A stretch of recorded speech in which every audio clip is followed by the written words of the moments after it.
Madam Chair, Ambassador Riva Ganguly Das, Special Secretary Mr. Kamaran, Senior Cabinet representatives of the State of Meghalaya, Chief Secretary Mr. Walan, Secretary Mr. Chalai of NEC, my good friend Ambassador Hiroshi Suzuki, Mr. Subhastaji Dutt, distinguished guests, ladies and gentlemen, very good morning to you all.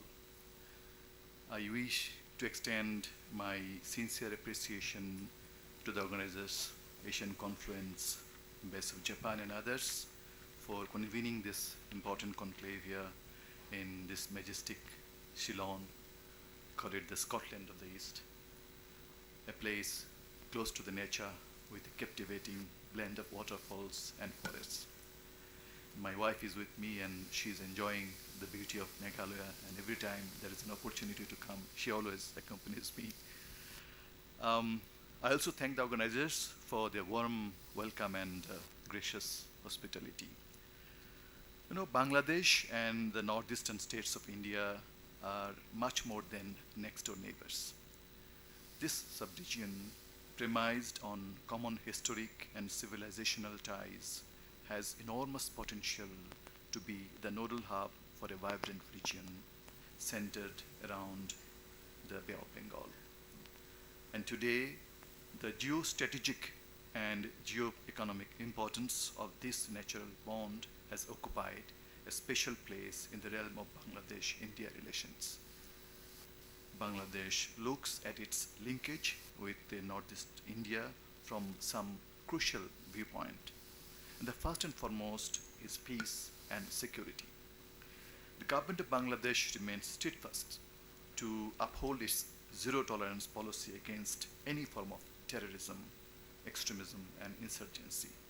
As a close ally and a friendly neighbor, we will continue to partner with India for the maintenance of peace and stability in this region, including the bordering areas. Next comes connectivity, which is perhaps the main focus of discussion today. Today's Bangladesh-India relations promise hope and optimism to reap the potentials of connectivity. In this respect, both sides have already made significant progress in restoring the pre-partition communication network and improving connectivity and related infrastructure. Some of those have already been mentioned by the speakers before me. We are convinced that seamless connectivity between Bangladesh and India, particularly with Northeast India, can bring a substantial change to the overall growth and development in the region. Some of the examples have already been mentioned by the speakers before me. The construction of the Moitri Bridge over the Feni River, it has reduced the distance between Tripura and Chattogram port to just less than 100 kilometers. The recently inaugurated Akhaura-Agartala cross-border rail link has shortened the distance from Tripura to Kolkata by 1100 kilometers, and the duration is reduced from 31 hours to just 10 hours only. Bangladesh has also offered India to use its Chattogram and Mongla ports and already issued the notification for operationalization of these two ports. We have heard about Matarbari. I mean, not this session, even the session before, in the past. This, given its proximity to India's northeast, the port can indeed help boost economic activities in the region, providing close access to global shipping lanes. And Japan's involvement and support in this project and the initiative to create an industrial value chain is very promising, very encouraging. Japan continues to remain Bangladesh's long-standing and most trusted development partner, and we value it very much.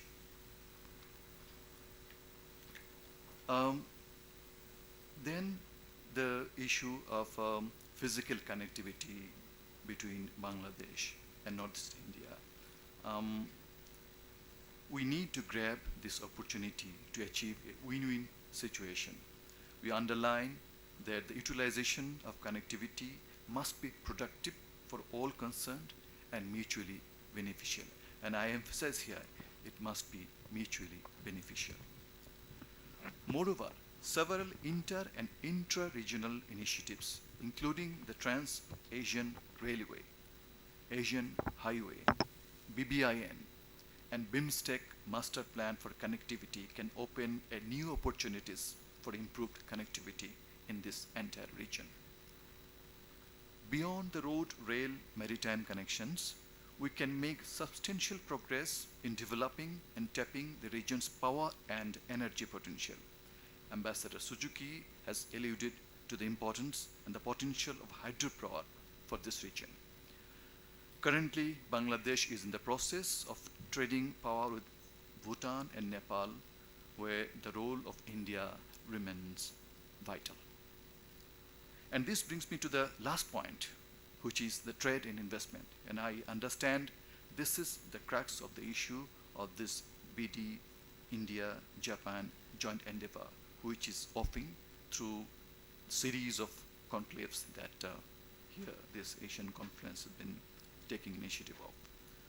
In fact, the nexus between Bangladesh and the Northeast determines the current pattern of trade between our two countries.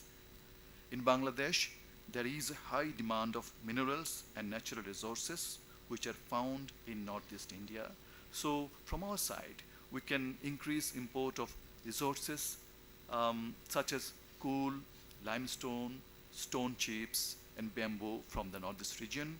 On the other hand, these states can import finished goods like cement, plastic, ready-made garments, processed food, and soft beverages from Bangladesh. This could make a more compelling case for increased trade between Bangladesh and the Northeast. At the same time, Bangladesh and India need to work more closely to remove the existing non-tariff barriers, including inadequate infrastructure at the ICP LCPs, lack of harmonization of standards, and port restrictions. These are crucial for seamless transportation and speedy supply of goods across the border. And we cannot ignore the importance of stronger people-to-people contact, which has been re-emphasized by Ambassador Suzuki. And the Chief Secretary Wallan made an interesting proposal which deserves our due attention.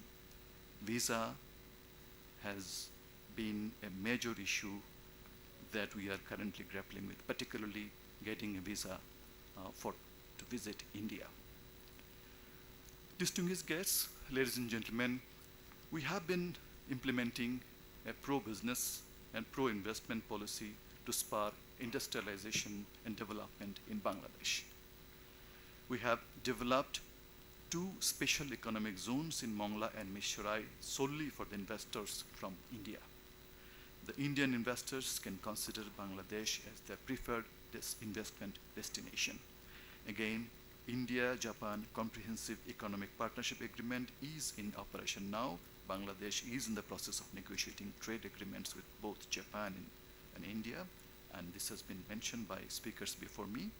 Hence, a trilateral free trade zone involving these 3 countries may eventually emerge in the near future, and we have high hopes of the potential of this triangular partnership. Again, like Japan-India Act East Forum, we are also engaging with Japan under the Bay of Bengal Growth Initiative, commonly known as Big B. This has already been mentioned by many speakers before me, including my good friend Suzuki. Indeed, a stronger industrial value chain is in the offing, which may contribute to substantial economic growth in this region. We understand creation of value chains in commodities, services, and energy trade is the need of our to create a win-win situation of all stakeholders in this region. Before I conclude, I wish to reiterate that we can prosper together if we can harness the potential of connectivity, physical infrastructure, trade in goods and services, cross-border investment, energy cooperation, coastal shipping, and river-based connectivity. Let us connect the dots and continue to make concerted efforts to achieve this goal. I thank you all.